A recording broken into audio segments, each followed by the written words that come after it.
First ನೀವು ಇಲ್ಲಿ ಮಾಡಿದ್ರೆ 1 ಕೋಟಿಯನ್ನು ಆಮೇಲೆ ನಿಜವಾಗೂ ಮಾಡೋದಕ್ಕೆ ಸಾಧ್ಯ. ನೀವು ಸಾಹುಕಾರರಾದ ನಂತರ ನಾನು ಮೈಂಡ್ ಸೆಟ್ಟನ್ನು ಚೇಂಜ್ ಮಾಡ್ತೀನಿ ಅನ್ನೋದು ತಪ್ಪು.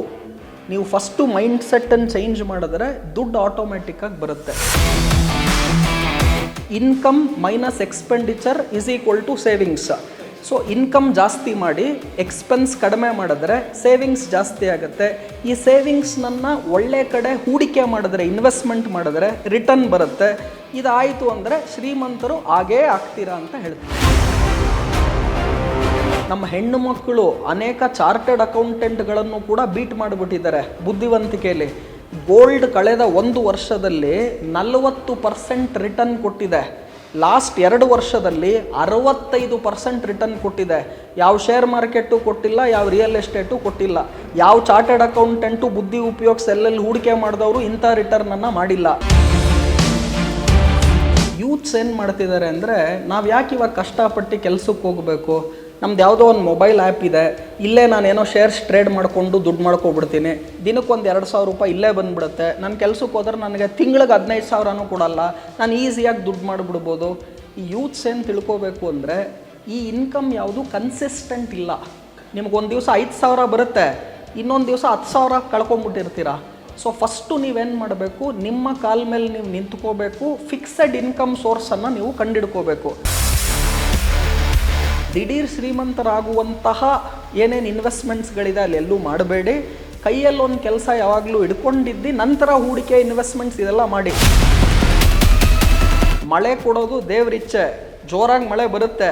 ಬೀಜ ನೆಡೋದು ನಿಮ್ಮ ಕೆಲಸ. ನಾನು ಬೀಜನೇ ಯಾಕಲ್ಲ, ಮಳೆ ಬರ್ತಾ ಇದೆ, ನನಗೆ ಗಿಡ ಬೆಳೀತಾ ಇಲ್ಲ ಅಂದರೆ ಬರೀ ಮಳೆ ಬಂದರೆ ಗಿಡ ಬೆಳೆಯಲ್ಲ. ಸೊ ಹಾಗಾಗಿ ಪರಿಶ್ರಮವನ್ನು ತುಂಬ ಇಂಪಾರ್ಟೆಂಟ್ ಆಗುತ್ತೆ. ದಿಢೀರ್ ದುಡ್ಡು ಮಾಡುವಂಥ ಅನೇಕ ಸ್ಕೀಮ್ಸ್ಗಳೇನಿದೆ ಅದಕ್ಕೆ ಹೋಗಬೇಡಿ. ಶ್ರೀಮಂತರಾಗೋದಕ್ಕೆ ಪರಿಶ್ರಮ, ಹಂತ ಹಂತವಾಗೇ ಶ್ರೀಮಂತರಾಗಬೇಕು. ಟೈಮ್ ಬೇಕಾಗುತ್ತೆ. ಯಾವಾಗ ಯೂತ್ ಇದನ್ನು ತಿಳ್ಕೊಳ್ತಾರೆ, ತಂದೆ ತಾಯಿ ಮತ್ತು ಫ್ಯಾಮಿಲಿ ಇಂಪಾರ್ಟೆಂಟು, ಅವರ ಸಪೋರ್ಟ್ ಸ್ಟ್ರೆಂತ್ ಇದ್ದರೆ ಎಷ್ಟು ಕೋಟಿಯನ್ನು ನಾವು ಮಾಡ್ಬೋದು. ಹಾಗೂ ಮದುವೆ ಆಗಿರ್ಬೋದು, ಫ್ಯಾಮಿಲಿಗೆ ಮಾಡುವ ಇನ್ವೆಸ್ಟ್ಮೆಂಟ್ ಏನಿದೆ, ಟೈಮ್ ಆಗಿರ್ಬೋದು, ಇದೆಲ್ಲವೂ ಕೂಡ ಅಸೆಟ್ ಆಗುತ್ತೆ. ಬೇರೆ ಕಡೆಯಿಂದ ನಿಮ್ಗೇನು ದುಡ್ಡು ಬರಬೇಕು, ಬಂದೇ ಬರುತ್ತೆ. ನಾನು after I become rich I will change my mind set ಅನ್ನೋದು ತಪ್ಪು. To become rich first you have to change your mind set. ನಾನು ಯಾವಾಗಲೂ ಹೇಳ್ತೀನಿ, ಫಸ್ಟು ನೀವು ಇಲ್ಲಿ ಮಾಡಿದ್ರೆ 1 ಕೋಟಿಯನ್ನು ಆಮೇಲೆ ನಿಜವಾಗೂ ಮಾಡೋದಕ್ಕೆ ಸಾಧ್ಯ. ನೀವು ಸಾಹುಕಾರರಾದ ನಂತರ ನಾನು ಮೈಂಡ್ ಸೆಟ್ಟನ್ನು ಚೇಂಜ್ ಮಾಡ್ತೀನಿ ಅನ್ನೋದು ತಪ್ಪು. ನೀವು ಫಸ್ಟು ಮೈಂಡ್ ಸೆಟ್ಟನ್ನು ಚೇಂಜ್ ಮಾಡಿದ್ರೆ ದುಡ್ಡು ಆಟೋಮೆಟಿಕ್ಕಾಗಿ ಬರುತ್ತೆ. ನಾನು ಯಾವಾಗಲೂ ಹೇಳ್ತೀನಿ, ಕೆಲವ್ರು ಕೇಳ್ತಾರೆ ಲಕ್ ಎಷ್ಟು ಇಂಪಾರ್ಟೆಂಟು, ಇದರಲ್ಲಿ ಹಾರ್ಡ್ ವರ್ಕ್ ಎಷ್ಟು ಇಂಪಾರ್ಟೆಂಟು ಅಂತ. Very simple. ಮಳೆ ಏನು ಬರುತ್ತಲ್ವ ಅದು ಲಕ್. ಬಟ್ ಸುಮ್ಮನೆ ಮಳೆ ಬರ್ತಾ ಇರುತ್ತೆ. ನೀವು ಬೀಜನೇ ಬಿತ್ತಿಲ್ಲ ಅಂದರೆ ಮೊಳಕೆ ಹೊಡೆಯಲ್ಲ, ಗಿಡ ಆಗಲ್ಲ, ಮರ ಬರಲ್ಲ, ಹಣ್ಣು ಕಾಯಿ ಕೊಡಲ್ಲ. ಸೊ ಬೀಜ ಬಿತ್ತೋದು ಇಂಪಾರ್ಟೆಂಟು. ನೀವು ಬೀಜ ಬಿತ್ತಾದ ನಂತರ ನೀವು ನೀರು ಹಾಕ್ತಿರ್ತೀರ, ದೇವ್ರು ನಿಮಗೆ ಮಳೆ ರೂಪದಲ್ಲಿ ಇನ್ನೂ ನೀರು ಕೊಡ್ತಾನೆ, ಬೇಗ ಮರವಾಗಿ ಬೆಳೀತೀರಾ, ಹಣ್ಣು ಕಾಯಿ ಸಿಗುತ್ತೆ. ಆದರೆ ನಾವು ಬೀಜನೇ ಹಾಕೋದಿಲ್ಲ ಅಂದರೆ ಏನೇ ಮಳೆ ಬಂದ್ರೂ ವೇಸ್ಟು. ಸೊ ಲಕ್ಕು ಬಂದು ಮಳೆ ಇದ್ದಂಗೆ ಬೀಜ ಬಿತ್ತನೆ ನೀವು ಮಾಡಲೇಬೇಕು ಅನ್ನೋದು ಪರಿಶ್ರಮ ಅಥವಾ ಹಾರ್ಡ್ ವರ್ಕ್. ಹಾರ್ಡ್ ವರ್ಕ್ಗೆ ಸಬ್ಸ್ಟಿಟ್ಯೂಷನ್ ಇಲ್ಲ. ಯಾರು ದುಡ್ಡನ್ನು ನಾನು ಈಸಿಯಾಗಿ ಮಾಡಿಬಿಡ್ತೀನಿ, ಬರೀ ಲಕ್ಕಿಂದ ಮಾಡ್ತೀನಿ ಅನ್ನೋದು ಸುಳ್ಳು. ಆದರೆ ಹಣೆ ಬರ ಅನ್ನೋದು ಒಂದು ಇದ್ದೇ ಇರುತ್ತೆ. ಕರ್ಮ ಥಿಯರಿಯನ್ನು ನಾನು ಫಾಲೋ ಮಾಡ್ತೀನಿ. ನೀವೇನು ಒಳ್ಳೆ ಕರ್ಮ ಮಾಡ್ತೀರಾ ಅದು ಖಂಡಿತ ಮಳೆ ರೂಪದಲ್ಲಿ ನಿಮಗೆ ಏನು ಲಕ್ ಅನ್ನೋದು ಬರಬೇಕು, ಬಂದೇ ಬರುತ್ತೆ. ಬಟ್ ಬೀಜ ಬಿತ್ತನೆ ಮಾಡೋದು ಹಾರ್ಡ್ ವರ್ಕ್ ಅಥವಾ ಪರಿಶ್ರಮ ಏನಿದೆ ಅದು ಬೇಕೇ ಬೇಕು. ನಾನು ಯಾವಾಗಲೂ ಹೇಳ್ತೀನಿ, ನಾನು ಮುಂದೆ ಏನು ಆಗಬೇಕು ಅಂತಿದ್ದೀನಿ ಅದನ್ನು ಇವಾಗಲೇ ತಮ್ಮ ತಲೆಯಲ್ಲಿ ನಾನು ಆಗಿದ್ದೀನಿ ಅಂತ ಅಂದ್ಕೊಂಡಾಗ ತಾವು ಮಾಡುವ ಕೆಲಸಗಳೇನಿರುತ್ತೆ ಅದು ಒಳ್ಳೆ ದಿಕ್ಕಿನಲ್ಲಿ ಖಂಡಿತವಾಗ್ಲೂ ಸಾಗುತ್ತೆ. ನಾವು ಮಧ್ಯಮ ವರ್ಗದವರು ಅನ್ನೋದೇ ತಲೆಯಿಂದ ತೆಗಿಬೇಕು. ಆ್ಯಕ್ಚುಲಿ ನಾನು ನಿಮಗೆ ಹೇಳ್ತಾ ಇದ್ದೆ, ನೀವು ಮಧ್ಯಮ ವರ್ಗದಿಂದ ಬಂದಿದ್ರಿ, ಇವತ್ತು ಇಷ್ಟೊಂದು ಅಚೀವ್ ಮಾಡಿದ್ದೀರಾ ಅಂತ. ನಾನು ಮಧ್ಯಮ ವರ್ಗದಿಂದ ಬರಲೇ ಇಲ್ಲ, ಇನ್ನೂ ಕೆಳಗಡೆಯಿಂದ ಬಂದಿರೋ ವ್ಯಕ್ತಿ. ಆದರೆ ತಂದೆ ತಾಯಿಯ ಆಶೀರ್ವಾದ, ತಮ್ಮ ಪರಿಶ್ರಮ ಹಾಗೂ ನೀವು ಮಾಡುವಂತಹ ಒಳ್ಳೆ ಕರ್ಮ, ನಿಮ್ಮ ಹಣೆ ಬರದಲ್ಲಿ ಏನೇ ಬರೆದಿರ್ಬೋದು, ಕೆಟ್ಟ ಕರ್ಮ ಮಾಡ್ತಾ ಇದ್ದರೆ ಅಕೌಂಟ್ ಬ್ಯಾಲೆನ್ಸ್ ಕಡಿಮೆ ಆಗ್ತಾ ಹೋಗುತ್ತೆ. ನಿಮ್ಮ ಹಣೆ ಬರದಲ್ಲಿ ಏನೂ ಬರದೇ ಹೋಗಿದ್ದಿದ್ರು, ಏನೂ ಬರೆದಿದ್ರೂ ಕೂಡ ಒಳ್ಳೆ ಕೆಲಸ ಮಾಡ್ತಾ ಇದ್ದರೆ ಅಕೌಂಟ್ ಬ್ಯಾಲೆನ್ಸ್ ವೃದ್ಧಿ ಆಗ್ತಾ ಇರುತ್ತೆ. ತಮ್ಮ ಆತ್ಮಕ್ಕೆ ಯಾವುದು ಒಳ್ಳೇದನ್ಸುತ್ತೆ ಹಾಗೂ ನಾನು ಯಾವಾಗಲೂ ಹೇಳ್ತೀನಿ, ದುಡ್ಡು ಕೊಡೋದು ಚಾರಿಟಿ ಅದು ಒಂದು ಕಡೆ ಆದರೆ, ಮತ್ತೊಂದು ಕಡೆ ನಾವು ಕಲ್ತಿರುವಂತಹ ಜ್ಞಾನ ಏನಿದೆ, ನಾಲೆಡ್ಜ್ಗೂ ವಿಸ್ಡಮ್ಗೂ ವ್ಯತ್ಯಾಸ ಇದೆ. ಬುಕ್ಕಲ್ಲಿ ಏನು ಕಲಿತೀರಾ ಅದು ನಾಲೆಡ್ಜು, ನೀವು ಏನು ಎಕ್ಸ್ಪೀರಿಯನ್ಸ್ ಮುಖಾಂತರ ಅನುಭವದಿಂದ ಕಲ್ತಿರ್ತೀರಲ್ಲ ಅದು ವಿಸ್ಡಮ್ ಅಥವಾ ಜ್ಞಾನ. ಅದನ್ನು ಕೂಡ ಇವತ್ತು ಕೊಡೋದು ತುಂಬ ಇಂಪಾರ್ಟೆಂಟ್ ಆಗುತ್ತೆ. ಹಾಗಾಗಿ ಬಾಸ್ವಾಲಾ ಅಂತ ನಿಮ್ಮ ಟಿ ವಿಯಲ್ಲಿ ಅನೇಕ ಒಳ್ಳೆ ಕಾರ್ಯಕ್ರಮಗಳನ್ನೇನು ಕೊಡ್ತಾ ಬರ್ತಿದ್ದೀರಾ. ನಾನಿವತ್ತು ತುಂಬ ಚೂಸಿ ಇದ್ದೀನಿ. ಅನೇಕ ಜನ ಕೇಳ್ತಾರೆ ಕಾರ್ಯಕ್ರಮ ಬನ್ನಿ, ಇದು ಮಾಡಿ ಅದು ಮಾಡಿ ಅಂತ. ಆದರೆ ನಾನು ಆಯ್ಕೆ ಮಾಡಿಕೊಂಡು ಉತ್ತಮವಾದಂಥ ಕೆಲಸ ಮಾಡ್ತಿರೋರಿಗೆ, ಯಾರ ಹತ್ರ ಕ್ರೆಡಿಬಿಲಿಟಿ ಇದೆ ಅವ್ರಿಗೆ ಮಾತ್ರ ಇವತ್ತು ಕಾರ್ಯಕ್ರಮಗಳನ್ನು ಕೊಡ್ತಾ ಬರ್ತಿದ್ದೀನಿ. ನಿಮ್ಮ ಕಾರ್ಯಕ್ರಮದಿಂದ ಇವತ್ತು ಮಧ್ಯಮ ವರ್ಗದವರು ಅಲ್ಲ, ಶ್ರೀಮಂತರು ಹಾಗೇ ಆಗ್ತಾರೆ ಅವರು ಅಂತ ನಾನು ಹೇಳ್ತಾ ಇದ್ದೀನಿ. ಅವ್ರಿಗೆ ಖಂಡಿತವಾಗ್ಲೂ ಮೈಂಡ್ ಸೆಟ್ಟಲ್ಲಿ ಚೇಂಜ್ ಆಗಬೇಕು, ನೆಗೆಟಿವಿಟಿಯನ್ನು ತೆಗಿಬೇಕು. ಹಾಗೂ ಸಿಂಪಲ್ ರೂಲ್ ಏನು ಅಂದರೆ, ತಾವು ಹಣವನ್ನು ಜಾಸ್ತಿ ದುಡೀರಿ, ಅದಕ್ಕೂ ಕಡಿಮೆ ಖರ್ಚು ಮಾಡಿ. ಸೊ ಇವಾಗ ನೀವು 100 ರೂಪಾಯಿ ದುಡ್ದು 110 ರೂಪಾಯಿ ಖರ್ಚು ಮಾಡಿದ್ರೆ ಏನೂ ಉಳಿಯಲ್ಲ. ನೀವು ಕೇಳ್ಬೋದು 100 ರೂಪಾಯಿ ದುಡ್ದು 110 ರೂಪಾಯಿ ಹೇಗೆ ಖರ್ಚು ಮಾಡೋಕ್ಕಾಗತ್ತೆ ಅಂತ. ಈಗ ಕ್ರೆಡಿಟ್ ಕಾರ್ಡ್ ಅಂತಿದೆ, 10 ರೂಪಾಯಿ ದುಡಿದ್ಬಿಟ್ಟು 200 ರೂಪಾಯಿ ಖರ್ಚು ಮಾಡೋರು ಇದ್ದಾರೆ. ಬೈ ನೌ ಪೇ ಲೇಟರ್ ಅಂದರೆ ಇವಾಗ ಖರೀದಿ ಮಾಡಿ ಆಮೇಲೆ ದುಡ್ಡು ಕಟ್ಟಿ ಅಂತ. ಯಾರ್ಯಾರು ಬೈ ನೌ ಪೇ ಲೇಟರ್ ಸಾಲ ಮಾಡಿ ಯಾರ್ಯಾರು ನಾವು ಮಂಚಾಕು ಜಾಸ್ತಿ ಕಾಲನ್ನು ಚಾಚಿ ಹೋಗ್ತಾರಲ್ಲ, ಇವ್ರು ಯಾರೂ ಕೂಡ ಶ್ರೀಮಂತರಾಗೋದಿಲ್ಲ. ನಾನು ಯಾವಾಗಲೂ ಹೇಳ್ತೀನಿ, ಬಿಲ್ ಗೇಟ್ಸ್ ಒಂದು ಕಡೆ ಹೇಳ್ತಾರೆ, ನೀವು ಹುಟ್ಟಿದಾಗ ಮಾತ್ರ ಬಡವರಾಗಿ ಹುಟ್ಟೋದಕ್ಕೆ ಸಾಧ್ಯ.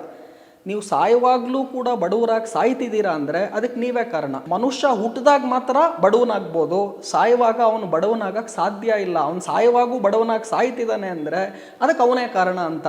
ಸೊ ಇಲ್ಲಿ ಫಸ್ಟು ನೀವು ನೋಡಬೇಕು, ನಾನು ಶ್ರೀಮಂತನಾಗ್ತೀನಿ ಆಗಿದ್ದೀನಿ ಅಂತ. ಇಲ್ಲಿ ಚೇಂಜ್ ಆದರೆ, ನಿಮ್ಮ ಮೈಂಡಲ್ಲಿ ಚೇಂಜ್ ಆದರೆ ಎಲ್ಲ ಕಡೆ ಖಂಡಿತವಾಗ್ಲೂ ಚೇಂಜ್ ಆಗುತ್ತೆ. ಸೊ ಮಧ್ಯಮ ವರ್ಗದವ್ರಿಗೆ ಕೊಡುವಂತಹ ಟಾಪ್ ಸೀಕ್ರೆಟ್ ಅಥವಾ ಟಿಪ್ ಏನು ಅಂದರೆ, ಹಣವನ್ನು ಜಾಸ್ತಿ ದುಡೀರಿ, ಬೇರೆ ಬೇರೆ ಸೋರ್ಸ್ ಆಫ್ ಇನ್ಕಮ್ಗಳು, ಚಿಕ್ಕ ಚಿಕ್ಕ ಹನಿ ಕೂಡಿದ್ರೇ ಸಮುದ್ರ ಆಗೋದು. So small different sources of ಇನ್ಕಮಿಂದ ನೀವು ಆದಾಯವನ್ನು ಗಳಿಸ್ಬೇಕು. ಖರ್ಚು ಕಡಿಮೆ ಮಾಡಬೇಕು. ಯಾವಾಗ ಆದಾಯ ಜಾಸ್ತಿ ಆಗುತ್ತೆ, ಖರ್ಚು ಕಡಿಮೆ ಆಗುತ್ತೆ, ಉಳಿತಾಯ ಜಾಸ್ತಿ ಆಗುತ್ತೆ ಅಥವಾ ಸೇವಿಂಗ್ಸ್ ಜಾಸ್ತಿ ಆಗುತ್ತೆ. Income minus expenditure is equal to savings. So income ಜಾಸ್ತಿ ಮಾಡಿ ಎಕ್ಸ್ಪೆನ್ಸ್ ಕಡಿಮೆ ಮಾಡಿದ್ರೆ ಸೇವಿಂಗ್ಸ್ ಜಾಸ್ತಿ ಆಗುತ್ತೆ. ಈ ಸೇವಿಂಗ್ಸ್ನನ್ನು ಒಳ್ಳೆ ಕಡೆ ಹೂಡಿಕೆ ಮಾಡಿದ್ರೆ, ಇನ್ವೆಸ್ಟ್ಮೆಂಟ್ ಮಾಡಿದ್ರೆ ರಿಟರ್ನ್ ಬರುತ್ತೆ. ಇದಾಯಿತು ಅಂದರೆ ಶ್ರೀಮಂತರು ಆಗೇ ಆಗ್ತೀರಾ ಅಂತ ಹೇಳ್ತೀನಿ. ನಾನು ಫಸ್ಟು 2004ರಲ್ಲಿ ದುಡಿಯೋಕ್ಕೆ ಶುರು ಮಾಡಿದಾಗ ನನ್ನ ಸಂಬಳ 7,000 ರೂಪಾಯಿ ಇತ್ತು. ತಿಂಗಳಿಗೆ ನನ್ನ ಸಂಬಳ ಇತ್ತು. 1 ಲಕ್ಷ ತಿಂಗಳಿಗೆ ಸಂಬಳ ಇರೋರು ಅನೇಕ ಜನ ಇದ್ದಾರೆ. ಆದರೆ ಅವರು ಖರ್ಚು 95,000 ಮಾಡಿ 5,000ನೂ ಉಳಿಸಲ್ಲ. ನಾನು 7,000 ಸಂಬಳ ಇದ್ದರೂ ಕೂಡ 1,000 ಖರ್ಚು ಮಾಡಿ 6,000 ಉಳಿಸ್ತಿದ್ದೀನಿ ಅಂದರೆ, ನನ್ನ ಸಂಬಳ ಬರೀ 7,000 ಇದ್ರೂ ನಾನು ಜಾಸ್ತಿ ಶ್ರೀಮಂತನಾಗ್ತೀನಿ ಹೊರತು 1 ಲಕ್ಷ ದುಡಿಯೋನು ಶ್ರೀಮಂತನಾಗಲ್ಲ. ಅದೇ ಇನ್ನು ಕೆಲವರು 5 ಲಕ್ಷ ತಿಂಗಳಿಗೆ ದುಡಿತಾರೆ, 6 ಲಕ್ಷ ಖರ್ಚು ಮಾಡ್ತಾರೆ. ಇಂಥವ್ರು ಯಾವಾಗಲೂ ಕೂಡ ಶ್ರೀಮಂತರಾಗೋದಕ್ಕೆ ಸಾಧ್ಯ ಇಲ್ಲ. ಸೊ ಯಾರ್ಯಾರು ತಿಂಗಳಿಗೆ 15,000, 20,000, 30,000 ಈ ಥರ ದುಡಿತಿದ್ದೀರೋ, ನೀವೇನು ಮಾಡಿ ಫಸ್ಟು ಅಂದರೆ, ಬೇರೆ ಯಾವುದಾನ ಸೋರ್ಸಸ್ ಆಫ್ ಇನ್ಕಮ್ಮಿಂದ ನಾನು ದುಡ್ಡನ್ನು ಗಳಿಸಬಹುದಾ.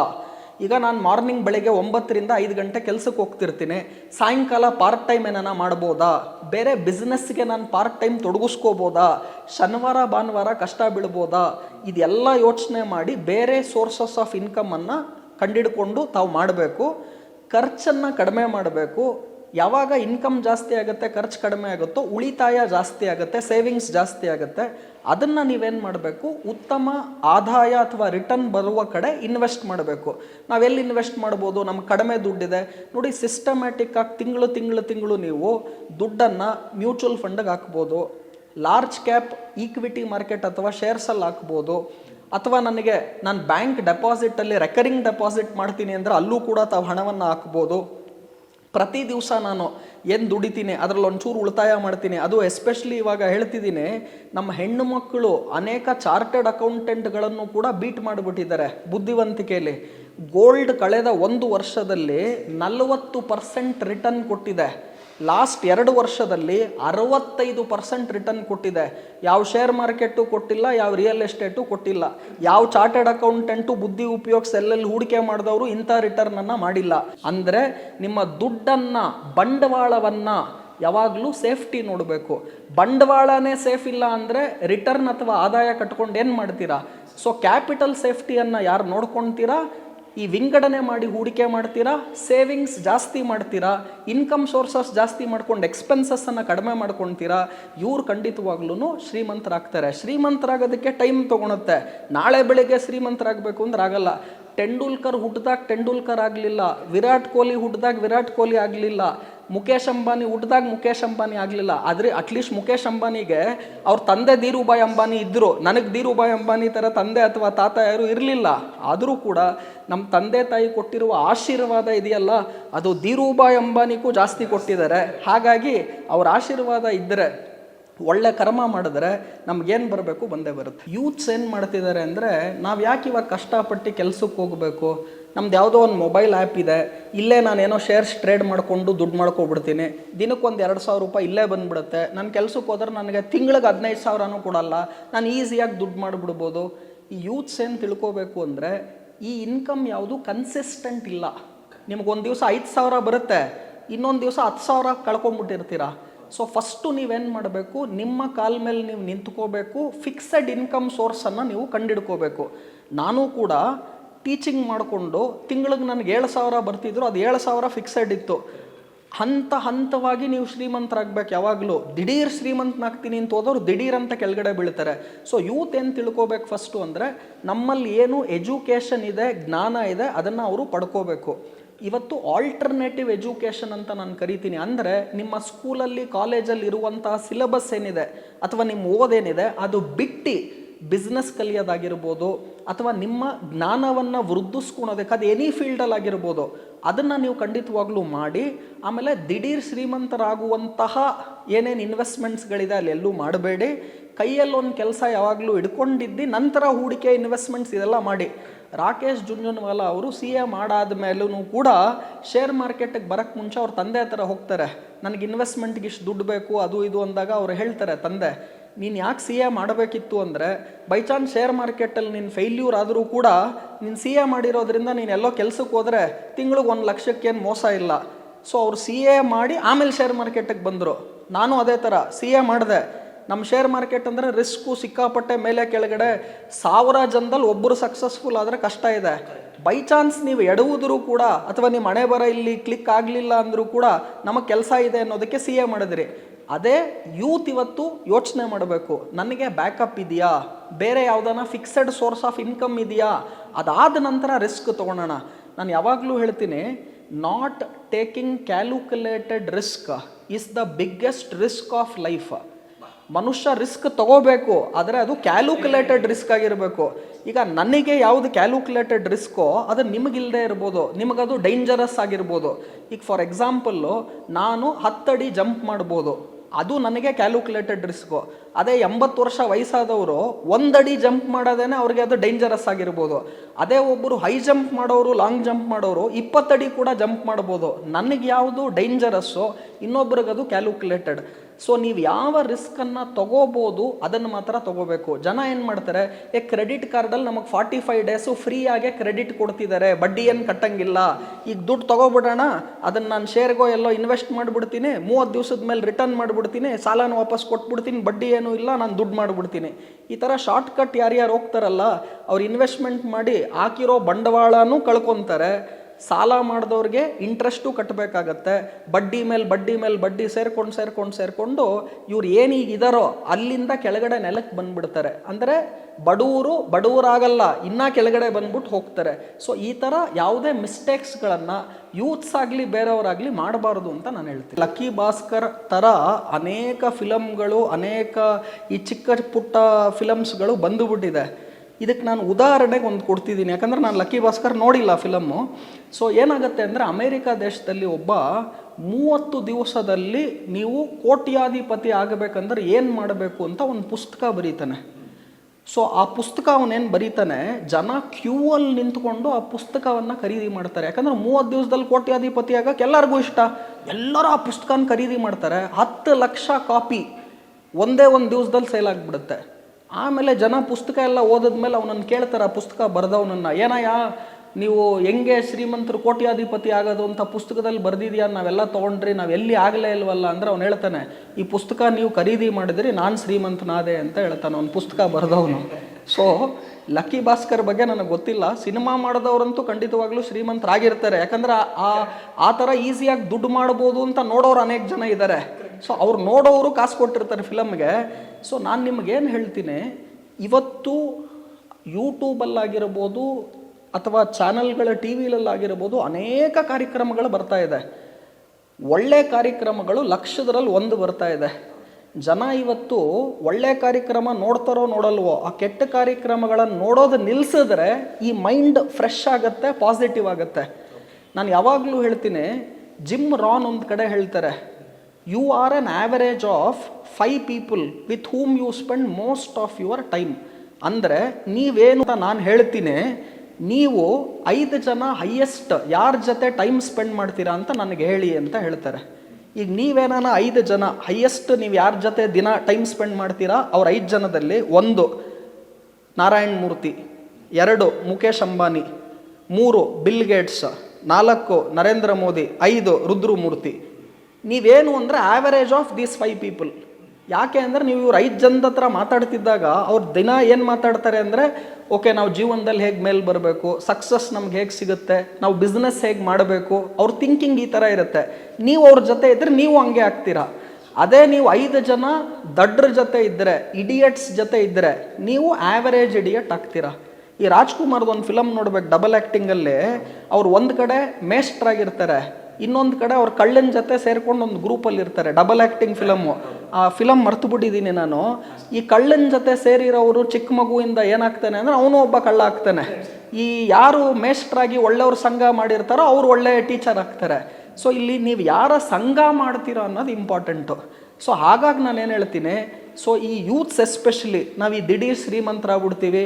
ಇದು ಯಾವುದೋ ಫಿಲಮ್ ನೋಡಿದೆ, ಇದು ಯಾವುದೋ ಬುಕ್ ಹೇಳಿದ್ನಲ್ಲ ಅಮೇರಿಕಾ ದೇಶದಲ್ಲಿ 1 ಕೋಟಿಯನ್ನು 1 ದಿವಸದಲ್ಲಿ ಹೇಗೆ ಮಾಡೋದು ಅಂತ.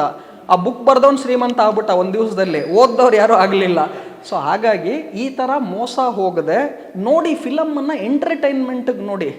ಅದನ್ನು ನಿಜ ಆಗುತ್ತೆ ಆಗಲ್ಲ ಅನ್ನೋದು ಬೇರೆ, ಅದಕ್ಕೆ ಪರಿಶ್ರಮ ಬೇಕು. ನಾನೇನು ಹೇಳಿದೆ ಸ್ಟಾರ್ಟಿಂಗಲ್ಲಿ, ಮಳೆ ಕೊಡೋದು ದೇವ್ರಿಚ್ಛೆ, ಜೋರಾಗಿ ಮಳೆ ಬರುತ್ತೆ, ಬೀಜ ನೆಡೋದು ನಿಮ್ಮ ಕೆಲಸ. ನಾನು ಬೀಜನೇ ಯಾಕಲ್ಲ, ಮಳೆ ಬರ್ತಾ ಇದೆ, ನನಗೆ ಗಿಡ ಬೆಳೀತಾ ಇಲ್ಲ ಅಂದರೆ ಬರೀ ಮಳೆ ಬಂದರೆ ಗಿಡ ಬೆಳೆಯಲ್ಲ. ಸೊ ಹಾಗಾಗಿ ಪರಿಶ್ರಮವನ್ನು ತುಂಬ ಇಂಪಾರ್ಟೆಂಟ್ ಆಗುತ್ತೆ. ದಿಢೀರ್ ದುಡ್ಡು ಮಾಡುವಂಥ ಅನೇಕ ಸ್ಕೀಮ್ಸ್ಗಳೇನಿದೆ ಅದಕ್ಕೆ ಹೋಗಬೇಡಿ. ಶ್ರೀಮಂತರಾಗೋದಕ್ಕೆ ಪರಿಶ್ರಮ, ಹಂತ ಹಂತವಾಗೇ ಶ್ರೀಮಂತರಾಗಬೇಕು. ಟೈಮ್ ಬೇಕಾಗುತ್ತೆ. ಯಾವುದೇ ಪ್ರೊಫೆಷನ್, ನೀವು ಶೇರ್ ಮಾರ್ಕೆಟು ದುಡ್ಡು ಮಾಡೋದು ಮರೆತು ಬಿಡಿ. ಈಗ ಇವತ್ತೊಂದು ಚಾನೆಲ್ ಮಾಡ್ತಾ ಇದ್ದೀರಾ, ಇವಾಗ ಬೇರೆಯವ್ರು ಏನು ಹೇಳ್ತಾರೆ, ಅಯ್ಯೋ ಇವ್ರಿಗೆ ಎಷ್ಟೋ ಲಕ್ಷ ಜನ ಯೂಟ್ಯೂಬ್ ಫಾಲೋಯರ್ ಇದ್ದಾರೆ, ಇವ್ರು ಇದರಿಂದ ಇಷ್ಟು ದುಡ್ಡು ಮಾಡ್ತಾರೆ. ಇಷ್ಟು ದಿವಸದ ಪರಿಶ್ರಮ ಏನಿದೆ ಅನ್ನೋದು ನಿಮಗೆ ಗೊತ್ತಿರುತ್ತೆ. ಮಾತಾಡೋರು ಮಾತಾಡ್ತಾರೆ. ಈಗ ಮೊನ್ನೆ ಯಾರೋ ಹೇಳಿದ್ರು, ಯುವರಾಜ್ ಸಿಂಗು 6 ಬಾಲ್ಗೆ 6 6 ಹೊಡೆದ್ರು, ಪಂಜಾಬ್ ಗೌರ್ಮೆಂಟು 1 ಕೋಟಿ ದುಡ್ಡು ಕೊಟ್ಟರು. ಸೊ ಅವ್ರು ಹೇಳಿದ್ರು, ಏನಯ್ಯ ಇವನು 6 ಬಾಲ್ 6 6 6 ನಿಮಿಷದಲ್ಲಿ ಹೊಡೆದ, 6 ನಿಮಿಷಕ್ಕೆ 1 ಕೋಟಿ ಕೊಟ್ರ ಅಂತ. 6 ನಿಮಿಷಕ್ಕಲ್ಲ 1 ಕೋಟಿ ಕೊಟ್ಟಿದ್ದು. ಅವ್ರು 6 ಬಾಲ್ 6 6 6 ನಿಮಿಷದಲ್ಲಿ ಹೊಡೆಯೋದಕ್ಕೆ 16 ವರ್ಷ ಪ್ರಾಕ್ಟೀಸ್ ಮಾಡಿದ್ರು. ಆ 16 ವರ್ಷದ ಪ್ರಾಕ್ಟೀಸಿನ ಪರಿಶ್ರಮದಿಂದ 6 ಬಾಲ್ಗೆ 6 6 ಹೊಡೆದ್ರು. ಅದಕ್ಕೆ 1 ಕೋಟಿ ಬಂತು. 1 ಕೋಟಿ 6 ಬಾಲ್ 6 6 6 ನಿಮಿಷಕ್ಕೆ ಹೊಡೆದಿದ್ದಕ್ಕೆಲ್ಲ ಬಂದಿರೋದು 16 ವರ್ಷದ ಪರಿಶ್ರಮಕ್ಕೆ ಬಂದಿರೋದು. ಸೊ ಅದೇ ಥರ ಇವತ್ತು ಏನು ಕೂತ್ಕೊಂಡು ಕಾರ್ಯಕ್ರಮ ಮಾಡಿದ್ರು, ಇಷ್ಟೊಂದು ಯೂಟ್ಯೂಬ್ ಫಾಲೋಯರ್ ಆದರು, ರುದ್ರಮೂರ್ತಿ ಹಿಂಗಿದ್ರು, ಇವಾಗ ಇಷ್ಟೊಂದು ಹೋಗ್ಬಿಟ್ರು, ಅವ್ರು ಆ ಕಾರ್ ತೊಗೊಂಡ್ರು, ಬೆನ್ಸಲ್ಲಿ ಓಡಾಡ್ತಾರೆ, ಈ ದೊಡ್ಡ ಮನೆ ಕಟ್ಟಿದ್ರು, ಹಂಗೆ ಮಾಡಿದ್ರು ಹಿಂಗೆ ಮಾಡಿದ್ರು. ನನ್ನ 25 ವರ್ಷದ ಪರಿಶ್ರಮ ಏನಿದೆಯಲ್ಲ, ಅದು ನನಗೆ ಆಗಿರ್ಬೋದು, ಮುಖೇಶ್ ಅಂಬಾನಿಗೆ ಆಗಿರ್ಬೋದು, ಯುವರಾಜ್ ಸಿಂಗ್ಗೆ ಆಗಿರ್ಬೋದು, ನರೇಂದ್ರ ಮೋದಿಗೂ ಆಗಿರ್ಬೋದು. ಇವತ್ತು ನೀವು ಬರೀ ರಿಸಲ್ಟ್ ನೋಡ್ತಿದ್ದೀರಾ, ಆ ರಿಸಲ್ಟ್ ಹಿಂದೆ ಇರುವಂಥ ಪರಿಶ್ರಮವನ್ನು ಕೂಡ ನೋಡಿ. ಯೂತ್ ಯಾವಾಗ ಇದನ್ನು ಮಾಡ್ತೀರಾ, ಇದೇ ಪ್ರೋಗ್ರಾಮ್ ಇವತ್ತು ನಾವೇನು ಮಾತಾಡ್ತಿದ್ದೀವಿ ಒಂದು 500 ಸಲ ನೋಡಬೇಕು. ಇವತ್ತು ಇದೇ ವಿಡಿಯೋನ ತಿರ್ಗಾ ಅದು ಇದು ಆಯಿತು, ಕಳತನ ಆಯಿತು, ಇಲ್ಲಿ ಹಿಂಗಾಯಿತು ಹಂಗಾಯಿತು ಅಂತ ನೋಡಿಕೊಂಡು ನಿಮ್ಮ ಮೈಂಡನ್ನು ನೆಗೆಟಿವ್ ಮಾಡ್ಕೊಳೋ ಬದಲು, ನಾನು ಇಷ್ಟೊಂದು ಹೇಳಿರೋದ್ರಲ್ಲಿ ಒಂದು ಅಂಶ ಯಾರೋ ಒಬ್ಬ ವ್ಯಕ್ತಿನ ಚೇಂಜ್ ಮಾಡಿದ್ರೆ ನಮ್ಮ ಪರಿಶ್ರಮ ಖಂಡಿತ ದೇವ್ರ ಪ್ರತಿಫಲ ಕೊಟ್ಟ ಅಂತ ನನಗನ್ಸುತ್ತೆ. ನೋಡಿ, ಮೊದಲನೇದಾಗಿ ನಾನು ಹೇಳ್ತೀನಿ, ಕಾರ್ ತೊಗೊಳೋದು it is a depreciating asset. Car ತೊಗೊಳೋದು ಹೂಡಿಕೆ ಅಲ್ಲ. ಕಾರ್ ಯಾಕೆ ತೊಗೊಳ್ತೀರಾ ಅಂದರೆ ನಿಮಗೊಂದು ಖುಷಿ, ನಾನು ಅದರಲ್ಲಿ ಓಡಾಡಬೇಕು, ನನ್ನ ತಂದೆ ತಾಯಿ ನನ್ನ ಹೆಂಡತಿ ಮಕ್ಕಳನ್ನ ಕರ್ಕೊಂಡೋಗ್ಬೇಕು, ನನಗೆ ಖುಷಿ ಕೊಡುತ್ತೆ. ಅದು ಅಸೆಟ್ ಅಲ್ಲ, ಇನ್ವೆಸ್ಟ್ಮೆಂಟ್ ಅಲ್ಲ. ಕಾರ್ ತೊಗೊಳೋದು it is for your personal happiness ಅಷ್ಟೇ. ಈಗ ಮನೆ ತೊಗೊಳೋದು ಹೇಳಿದ್ರಿ, ಮದುವೆ ಆಗೋದ್ರ ಬಗ್ಗೆ ಹೇಳಿದ್ರಿ. ನಾನು ಯಾವಾಗಲೂ ಹೇಳ್ತೀನಿ, ನಿಮ್ಮ ಸಕ್ಸಸ್ ಏನಿದೆ, 90% ಆ ಸಕ್ಸಸ್ಸು ನಿಮ್ಮ ಫ್ಯಾಮಿಲಿಗೆ ಕೊಡಿ, ನಿಮ್ಮದು ಬರೀ 10%. ಮನೇಲಿ ನಿಮಗೆ ಒಳ್ಳೆ ಹೆಂಡತಿ ಇಲ್ಲ, ಮನೇಲಿ ನಿಮಗೆ ನೆಮ್ಮದಿ ಇಲ್ಲ, ಒಳ್ಳೆ ತಂದೆ ತಾಯಿ ನಿಮಗೆ ಉತ್ತೇಜನ ಕೊಡೋರಂಥವ್ರು ಇಲ್ಲ, ಒಳ್ಳೆ ಅಣ್ಣ ತಮ್ಮಂದಿರು ಇಲ್ಲ ಅಂದರೆ ನೀವೆಲ್ಲಿಂದ ಸಕ್ಸಸ್ಫುಲ್ ಆಗ್ತೀರಾ? ಸೊ ಹಾಗಾಗಿ ಒಂದು ಮದುವೆ, ಒಂದು ಫ್ಯಾಮಿಲಿ, ಇದೆಲ್ಲ ಏನಿದೆ ಅದು ಖರ್ಚಲ್ಲ, ಅದು ಇನ್ವೆಸ್ಟ್ಮೆಂಟ್. ಸೊ ಮದುವೆ ಮಾಡೋದು ಖರ್ಚಲ್ಲ, ಅದು ಹೂಡಿಕೆ ಅಂತ ನಾನು ಹೇಳ್ತೀನಿ. ಎಲ್ಲದನ್ನು ರಿಟರ್ನ್ ಆ್ಯಂಗಲಿಂದನೇ ನೋಡಬೇಡಿ. ಈಗ ನಾನು ಇವತ್ತು ಈ ಕಾರ್ಯಕ್ರಮ ಮಾಡ್ತಿದ್ದೀನಿ, ನನಗೆ ಇದರಿಂದ ಏನು ರಿಟರ್ನ್ ಬರುತ್ತೆ, ನನಗೆಷ್ಟು ದುಡ್ಡು ಮಾಡ್ತೀನಿ, ಇದೇ ಟೈಮ್ ನಾನು ಬೇರೆ ಏನೋ ಮಾಡಿತ್ತು ಅಂದರೆ ನಾನು ಎಷ್ಟೋ ಲಕ್ಷ ಗಳಿಸ್ಬಿಡ್ತಿದ್ದೆ, ಕೋಟಿ ಗಳಿಸ್ಬಿಡ್ತಿದ್ದೆ, ಈ ಥಿಂಕಿಂಗನ್ನು ಬಿಡಬೇಕು. ಈ ಕಾರ್ಯಕ್ರಮದ ಮುಖಾಂತರ ನನಗೇನು 10-15 ವರ್ಷದಿಂದ ಸಿಗಲಿಲ್ಲ, ಆ ನಾಲೆಡ್ಜ್ ಇವತ್ತು ಸಿಗ್ತಿದೆ ಅಂದರೆ ಅಲ್ಲಿ ಯಾರೋ ಈ ಕಾರ್ಯಕ್ರಮ ನೋಡಿ ರುದ್ರಮೂರ್ತಿಗೆ, ಅವ್ರ ಫ್ಯಾಮಿಲಿಗೆ, ಮತ್ತು ಬಾಸ್ವಾಲ ಟಿವಿಗೆ ಚೆನ್ನಾಗಾಗಲಿ ಅಂತ ಹಾರೈಕೆ ಮಾಡ್ತಾರಲ್ಲ, ಅಷ್ಟು ಸಾಕು. ನನಗೆ ಮೊನ್ನೆ ನಮ್ಮ ಶಿವಲಿಂಗಯ್ಯ ಅಂತ ಒಬ್ಬರು ಚಾರ್ಟೆಡ್ ಅಕೌಂಟೆಂಟ್ ಇದ್ದಾರೆ, 90 ವರ್ಷ ಅವ್ರಿಗೆ ತಿಂಗಳಿಗೆ 2 ಕೋಟಿ ಬಾಡಿಗೆ ಬರುತ್ತೆ ಎವ್ರಿ ಮಂತ್, 2 crores. 90 years ಅವರು ಚಾರ್ಟೆಡ್ ಅಕೌಂಟೆಂಟ್. ಅವರು ಹೈಸ್ಕೂಲನ್ನು ಸಿದ್ಧಗಂಗೆ ತುಮಕೂರಲ್ಲಿ ಮಾಡ್ತಾರೆ. ಅವರ ಎಜುಕೇಷನ್ಗೆ ಶಿವಕುಮಾರ್ ದೊಡ್ಡ ಸ್ವಾಮಿಗಳು ಅಷ್ಟು ಅವರಿಗೆ ಉತ್ತೇಜನ ಕೊಟ್ಟು ನೀನು CA ಮಾಡಲೇಬೇಕು ಅಂತ ಅಷ್ಟು ಹೆಲ್ಪ್ ಮಾಡ್ತಾರೆ. ಇವತ್ತಿಗೂ ಕೂಡ 90 ವರ್ಷದಲ್ಲಿ ಅವರು ನೆನೆಸ್ತಾರೆ. ಆಮೇಲೆ ಇವತ್ತು ನಾನು ಈ ಮನೆ ಗೃಹಪ್ರವೇಶ ಎಲ್ಲ ಮಾಡಿದಾಗ ಶಿವಲಿಂಗಯ್ಯ ಅವರು ಬಂದಿದ್ದರು. ನಾನು ಕೇಳಿದೆ ಅವ್ರಿಗೆ, ನೀವಿಷ್ಟೆಲ್ಲ ಇದು ಮಾಡ್ತೀರಾ, ಎಲ್ಲ ಇದೆ. ಆಮೇಲೆ ಅವರು ಯಾವಾಗಲೂ ಕೂಡ 24/7 ಯಾವಾಗಲೂ ಕೂಡ 3 piece ಸೂಟು, ಬ್ಲೇಸರು, ಟೈ ಹಾಕ್ಕೊಂಡಿರ್ತಾರೆ. 90 ವರ್ಷ ಏನು ಆಫೀಸ್ ಇಲ್ಲ, ಕೆಲಸ ಇಲ್ಲ, ಏನಕ್ಕೆ ಬ್ಲೇಸರ್ ಟೈ ಹಾಕಿರ್ತಾರೆ? ಅವರ ಒಳಗಡೆ ಆ ಫೀಲಿಂಗ್ ಬೇಕು ಅವ್ರಿಗೆ. ನಾನು ಯಾರೋ ಜನ ಬಂದರು ಅಂತ ಬ್ಲೇಸರ್ ಟೈ ಹಾಕೋಣದಲ್ಲ, ನನಗೋಸ್ಕರ ಒಳಗಡೆ ಬರುವ ಫೀಲಿಂಗ್ಗೋಸ್ಕರ ನಾನು ಇರ್ತೀನಿ. ಫೇಸ್ಬುಕ್ಕು, ಇನ್ಸ್ಟಾಗ್ರಾಮಲ್ಲಿ ಮಾತ್ರ ನಾನು ಚೆನ್ನಾಗಿ ಕಾಣೋ ಥರ ತೋರಿಸೋದಲ್ಲ. ನೀವು ಜೀವನದಲ್ಲಿ ಫೇಸ್ಬುಕ್, ಇನ್ಸ್ಟಾಗ್ರಾಮ್ ಹೊರತುಪಡಿಸಿನೂ ಕೂಡ can you be the same real person, ಅದು ಇಂಪಾರ್ಟೆಂಟು. ನಂಗೆ ಶಿವಲಿಂಗಯ್ಯ ಅವರು ಒಂದು ಮಾತು ಹೇಳಿದ್ರು. ನನಗೆ ಯಾರೋ ಎಲ್ಲ ತೋರಿಸುವಾಗ ಹೇಳಿದ್ರು, ಏನಾಯಿತು ಇವ್ರ ತಂದೆ ತಾಯಿ, ರುದ್ರಮೂರ್ತಿ ತಂದೆ ತಾಯಿ ಏನೂ ಮಾಡಲಿಲ್ಲ, ರುದ್ರಮೂರ್ತಿ ಕೋಟ್ಯಾಂತರ ರೂಪಾಯಿ ಇಷ್ಟೊಂದು ಗಳಿಸಿದ್ರು ಎಲ್ಲ ಹೇಳಿದ್ರು ಅಂತ. ಶಿವಲಿಂಗಯ್ಯ ಅವರೊಂದು ಮಾತು ಹೇಳಿದ್ರು, ರುದ್ರಮೂರ್ತಿ ತಂದೆ ತಾಯಿ ಏನೂ ಮಾಡದೇ ಇರ್ಬೋದು, ಆದರೆ ಅವ್ರಿಗೆ ಚೆನ್ನಾಗಿ ಆಶೀರ್ವಾದ ಮಾಡಿದ್ದಾರೆ, ಅಷ್ಟು ಸಾಕು ರುದ್ರಮೂರ್ತಿಗೆ ಅಂದರು. ಈ ಶಿವಲಿಂಗಯ್ಯ ಅವ್ರ ಮಾತು ಮತ್ತು ಅವ್ರಿಗೆ ಯಾಕೆ ಕ್ರೆಡಿಟ್ ಕೊಟ್ಟು ಅವ್ರ ಬಗ್ಗೆ ಹೇಳ್ತಿದ್ದೀನಿ ಅಂದರೆ, ಇದು ನಾನು ಹೇಳಿದ ಮಾತಲ್ಲ. ಅವ್ರೇನು ಹೇಳಿದ್ರು ಗೊತ್ತಾ, ನಿಮ್ಮ ತಂದೆ ತಾಯಿ ಕೊಟ್ಟಿರುವ ಆಶೀರ್ವಾದ ಏನಿದೆಯಲ್ಲ ಅದು ಸಾಕು, ಇನ್ನೇನು ಬೇಡ ರುದ್ರಮೂರ್ತಿಗೆ ಅಂದರು. ನಾನು ಯಾಕೆ ಇದನ್ನು ಹೇಳಿದೆ, ತಂದೆ ತಾಯಿ ಅಷ್ಟು ಇಂಪಾರ್ಟೆಂಟು ಪ್ರತಿಯೊಬ್ಬರ ಜೀವನದಲ್ಲಿ, ಫ್ಯಾಮಿಲಿ ಅಷ್ಟೇ ಇಂಪಾರ್ಟೆಂಟು. ಯಾವಾಗ ಇದನ್ನು ನಾವು ತಿಳ್ಕೊಂಡು ಅದನ್ನು ಹೂಡಿಕೆ ರೂಪದಲ್ಲಿ, ಅವ್ರು ಕೊಟ್ಟಿರುವ ಆಶೀರ್ವಾದವೇ ದೊಡ್ಡ ಅಸೆಟ್ ಅಂತ ನಾವೇನು ಹೇಳ್ತೀವಲ್ಲ, ಅದಿದ್ದರೆ ಬೇರೆ ಕೋಟ್ಯಾಂತರ ರೂಪಾಯಿ ದುಡ್ಕೋಬೋದು. ಸೊ ಈ ಮೆಸೇಜ್ ನಮ್ಮ ಯೂತ್ಗೆ ನಿಮ್ಮ ಚಾನೆಲ್ ಮುಖಾಂತರ ತಲುಪ್ತಿದೆ. ಯಾವಾಗ ಯೂತ್ ಇದನ್ನು ತಿಳ್ಕೊಳ್ತಾರೆ, ತಂದೆ ತಾಯಿ ಮತ್ತು ಫ್ಯಾಮಿಲಿ ಇಂಪಾರ್ಟೆಂಟು, ಅವರ ಸಪೋರ್ಟ್ ಸ್ಟ್ರೆಂತ್ ಇದ್ದರೆ ಎಷ್ಟು ಕೋಟಿಯನ್ನು ನಾವು ಮಾಡ್ಬೋದು. ಹಾಗೂ ಮದುವೆ ಆಗಿರ್ಬೋದು, ಫ್ಯಾಮಿಲಿಗೆ ಮಾಡುವ ಇನ್ವೆಸ್ಟ್ಮೆಂಟ್ ಏನಿದೆ, ಟೈಮ್ ಆಗಿರ್ಬೋದು, ಇದೆಲ್ಲವೂ ಕೂಡ ಅಸೆಟ್ ಆಗುತ್ತೆ. ಬೇರೆ ಕಡೆಯಿಂದ ನಿಮ್ಗೇನು ದುಡ್ಡು ಬರಬೇಕು, ಬಂದೇ ಬರುತ್ತೆ. ಸೊ ಅದನ್ನು ನಾವು ತಿಳ್ಕೋಬೇಕು. ಮನೆ ತೊಗೊಳೋದಾಗಿರ್ಬೋದು, ಮದುವೆ ಮಾಡೋದಾಗಿರ್ಬೋದು, ಇದೆಲ್ಲವೂ ಕೂಡ ಖರ್ಚಲ್ಲ, ಇನ್ವೆಸ್ಟ್ಮೆಂಟ್.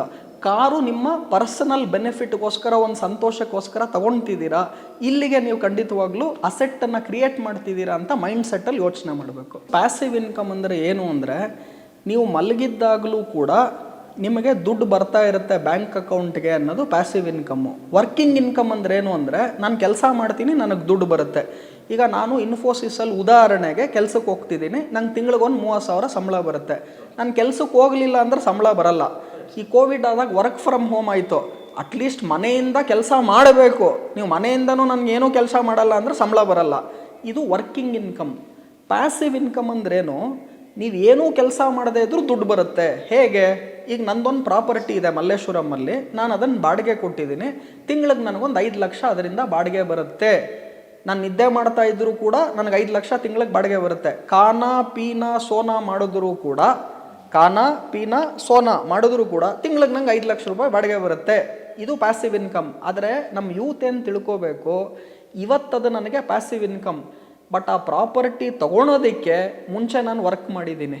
ಸೊ ವರ್ಕಿಂಗ್ ಇನ್ಕಮಿಂದಾನೇ ಆ ಪ್ರಾಪರ್ಟಿ ತೊಗೊಂಡಿರೋದು. ಸೊ ನೀವು ವರ್ಕ್ ಮಾಡಿರಬೇಕು, ಅಥವಾ ನಿಮ್ಮ ತಾತ ಅಪ್ಪ ವರ್ಕ್ ಮಾಡಿ ನಿಮಗೆ ಕೊಟ್ಟಿರಬೇಕು, ಅಥವಾ ನಿಮ್ಮ ಮಾವನವ್ರು ವರ್ಕ್ ಮಾಡಿಬಿಟ್ಟು ನಿಮಗೆ ಕೊಟ್ಟಿರಬೇಕು. ಯಾರೋ ಒಬ್ಬರು ವರ್ಕ್ ಮಾಡಿರಬೇಕು. ಫಸ್ಟು ಯಾರೋ ಅದಕ್ಕೆ ವರ್ಕ್ ಮಾಡಬೇಕು. ಐದರ್ ನೀವು ಮಾಡಿರಬೇಕು ಅಥವಾ ನಿಮ್ಮ ಮಾವನವರೋ ನಿಮ್ಮ ತಂದೆನೋ ತಾತನೋ ಯಾರೋ ವರ್ಕ್ ಮಾಡಿರಬೇಕು, ನಿಮಗದು ಬಂದಿರಬೇಕು, ನಿಮಗೆ ಈಗ ಅದು ಪ್ಯಾಸಿವ್ ಇನ್ಕಮ್. ಇನ್ನೂ ಸಿಂಪಲ್ ಉದಾಹರಣೆ ಕೊಡಬೇಕಂದ್ರೆ, ಈಗ ನೀವು 1 ಕೋಟಿ ದುಡ್ದಿದ್ದೀರಾ, ಅದನ್ನು ಬ್ಯಾಂಕಲ್ಲಿ FD ಮಾಡಿ ಇಟ್ಟಿದ್ದೀರಾ. ತಿಂಗಳಿಗೆ ನಾನು ಈ 1 ಕೋಟಿ ಏನು ದುಡ್ದು ಬ್ಯಾಂಕಲ್ಲಿ FD ಮಾಡಿದ್ದೀನಿ, ಅದರಿಂದ ನನಗೆ ಬಡ್ಡಿ ಬರ್ತಾ ಇದೆ. ಉದಾಹರಣೆಗೆ ನಾನು ಹೇಳ್ತಾ ಇದ್ದೀನಿ, ಒಂದು 70,000 ರೂಪಾಯಿ ಬಡ್ಡಿ ಬರುತ್ತೆ ನನಗೆ ತಿಂಗಳಿಗೆ. 1 ಕೋಟಿ ಬ್ಯಾಂಕಿಗೆ FD ಮಾಡಿದ್ದೀನಿ, ಮಂತ್ಲಿ ನನಗೊಂದು 70,000 ಇಂಟ್ರೆಸ್ಟ್ ಬರ್ತಿದೆ. ಇದು ಪ್ಯಾಸಿವ್ ಇನ್ಕಮ್ ಅಂದ್ರೆ ಹೌದು. ನನ್ನ ಮನೇಲಿ ಏನೋ ಕೆಲಸ ಮಾಡಿದೆ, ಸುಮ್ಮನೆ ಕೂತಿದ್ರು ಕೂಡ ತಿಂಗಳು ನನಗೆ 70,000 ರೂಪಾಯಿ ಬರುತ್ತೆ. ಆದರೆ ನೀವು 1 ಕೋಟಿ ತೆಗೆದು ಬಿಟ್ರೆ, ಬ್ಯಾಂಕ್ FD ತೆಗೆದು ಬಿಟ್ರೆ 70,000 ರೂಪಾಯಿ ಬರಲ್ಲ. ಆ 1 ಕೋಟಿ ಬ್ಯಾಂಕ್ FD ಹೇಗೆ ಕೊಟ್ರಿ? ಫಸ್ಟು ದುಡ್ದಿದ್ದೀರಾ, ಆ ದುಡ್ಡನ್ನು ಕೊಟ್ಟಿದ್ದೀರಾ. ಸೊ ಪ್ಯಾಸಿವ್ ಇನ್ಕಮ್ ಕ್ರಿಯೇಟ್ ಮಾಡೋದಕ್ಕೆ ಫಸ್ಟ್ ವರ್ಕ್ ಮಾಡಬೇಕು. ಐದರ್ ನೀವು ವರ್ಕ್ ಮಾಡಬೇಕು, ಇಲ್ಲ ನಿಮ್ಮ ತಂದೆ ತಾತ ಅಥವಾ ಮಾವ ವರ್ಕ್ ಮಾಡಿರಬೇಕು. ನಾನು ಫಸ್ಟ್ ವರ್ಕ್ ಮಾಡಿದೆ, ನಂತರ ನಾನು ಒಂದು ಪ್ರಾಪರ್ಟಿ ತೊಗೊಂಡೆ, ಇವತ್ತು ಬಾಡಿಗೆ ಫ್ರೀಯಾಗಿ ಬರ್ತಾ ಇದೆ, ಅಥವಾ ನಾನು FD ಮಾಡಿದೆ, ಅದರಿಂದ ನನಗೆ ದುಡ್ಡು ಬರ್ತಿದೆ. ನಾನೊಂದು ಪುಸ್ತಕ ಬರೆದಿದ್ದೀನಿ, ಮೈಂಡ್, ಮಾರ್ಕೆಟ್ ಆ್ಯಂಡ್ ಮನಿ ಅಂತ. ಅಮೆಝಾನ್ ನಂಬರ್ 1 ಬುಕ್ ಸೆಲ್ಲಿಂಗ್ ಇದೆ. ನಾನು ನೀವು ಇವಾಗ ಮಾತಾಡ್ತಾ ಇದ್ದೀವಿ, ಅಲ್ಲಿ ಯಾರೋ ಪುಸ್ತಕ ತೊಗೊಳ್ತಿದ್ದಾರೆ, ನನಗೆ ಅದರಿಂದ ರಾಯಲ್ಟಿ ಇನ್ಕಮ್ ಬರುತ್ತೆ. ಪ್ರತಿ ಪುಸ್ತಕ ಸೇಲ್ ಆದರೆ 20% ನನಗೆ ರಾಯಲ್ಟಿ ಇನ್ಕಮ್ ಬರುತ್ತೆ. ಈಗ ನಾನು ಏನೂ ಮಾಡಲಿಲ್ಲ ಅಂದರೂ 20% ರಾಯಲ್ಟಿ ಇನ್ಕಮ್ ಬರ್ತಿದೆ. ಇದು ಪ್ಯಾಸಿವ್ ಇನ್ಕಮ್ ಅಂದ್ರೆ ಹೌದು. ನನಗೆ ಒನ್ ಟೈಮಲ್ಲಿ ನಗು ಬಂದ್ಬಿಡ್ತು. ಯಾರೋ ಒಬ್ರು ಹೇಳಿದ್ರು, ನೀವು ಮಲಗಿರುವಾಗ ನೀವು ದುಡ್ಡು ದುಡಿತಾ ಇರುತ್ತೆ, ನಿಮ್ಮ ಬ್ಯಾಂಕ್ ಅಕೌಂಟಿಗೆ ದುಡ್ಡು ಬರ್ತಾ ಇರುತ್ತೆ ಅಂತ. ನಾನು ಅಂದೆ, ಎದ್ದಿರುವಾಗಲೇ ದುಡ್ಡು ಬರ್ತಾ ಇಲ್ಲ, ಇನ್ನು ಮಲಗಿದ್ದಾಗ ಎಲ್ಲಿಂದ್ರಿ ದುಡ್ಡು ಬರುತ್ತೆ ಅಂತ. ಏನ್ರಿ ಇದು ಪ್ಯಾಸಿವ್ ಇನ್ಕಮ್ ಅಂತ ನಾನು ಆರ್ಗ್ಯೂ ಮಾಡಿದೆ. ನನಗೆ ಯಾರು ಹೇಳ್ಕೊಡೋರೇ ಇಲ್ಲ. ಪ್ಯಾಸಿವ್ ಇನ್ಕಮ್ ಅಂದ್ರೇನೇ ಗೊತ್ತಿಲ್ಲ ನನಗೆ. ಅವ್ರೇನು ಹೇಳಿದ್ರು, ಮಲಗಿದ್ದಾಗ ದುಡ್ಡು ಬರ್ತಾ ಇದ್ರೆ ಪ್ಯಾಸಿವ್ ಇನ್ಕಮ್ ಅಂದ್ರೆ. ಅಂದೆ, ಎದ್ದಿರುವಾಗೆ ದುಡ್ಡು ಬರ್ತಾ ಇಲ್ಲ, ಇನ್ನು ಮಲಗಿದ್ದಾಗ ಎಲ್ರಿ ಬರ್ತದೆ ಅಂದೆ. ಸೊ ಪ್ಯಾಸಿವ್ ಇನ್ಕಮ್ ಅಂದ್ರೆ ಏನು ಅಂದರೆ, ಫಸ್ಟ್ ವರ್ಕ್ ಮಾಡಿರಬೇಕು. ಆ ದುಡ್ಡನ್ನು ಈ ಥರ ಇನ್ವೆಸ್ಟ್ ಮಾಡಿದ್ರೆ, ನಾನು ಹೇಳಿದೆ ಇವಾಗ 2-3 ಉದಾಹರಣೆ, ಮಂತ್ಲಿ ನಿಮಗೆ ದುಡ್ಡು ಬರ್ತಾ ಇರುತ್ತೆ. ಬಟ್ ಪ್ಯಾಸಿವ್ ಇನ್ಕಮ್ ಬರೋದಕ್ಕೂ ಫಸ್ಟ್ ವರ್ಕ್ ಮಾಡಬೇಕು ಅನ್ನೋದು ಹೇಳ್ತಿದ್ದೀನಿ. ಹಾರ್ಡ್ ವರ್ಕ್ಗೆ ಸಬ್ಸ್ಟಿಟ್ಯೂಷನ್ ಇಲ್ಲ.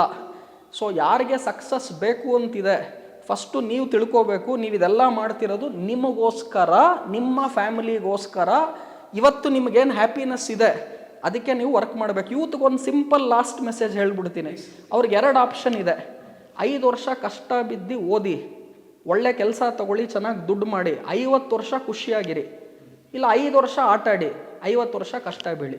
2 ಒಳ್ಳೆ ಚಾಯ್ಸು. ನಿಮ್ಗೆ ಯಾವುದು ಬೇಕು ನೀವೇ ಆಯ್ಸ್ಕೊಳ್ಳಿ. 5 ವರ್ಷ ನಾನು ಕಷ್ಟ ಬಿದ್ದು ಓದಿ, ಒಳ್ಳೆ ವ್ಯಕ್ತಿಯಾಗಿ, ಒಳ್ಳೆ ಸಂಬಳ ತೊಗೊಂಡು ದುಡ್ದು ಇನ್ನು 50 ವರ್ಷ ಚೆನ್ನಾಗಿರ್ತೀನಿ. ಇಲ್ಲ 5 ವರ್ಷ ಆಟ ಆಡಿ, 50 ವರ್ಷ ಕಷ್ಟ ಬೀಳಿ. ಯಾವ ಚಾಯ್ಸ್ ಬೇಕೋ ನೀವೇ ತಗೊಳ್ಳಿ.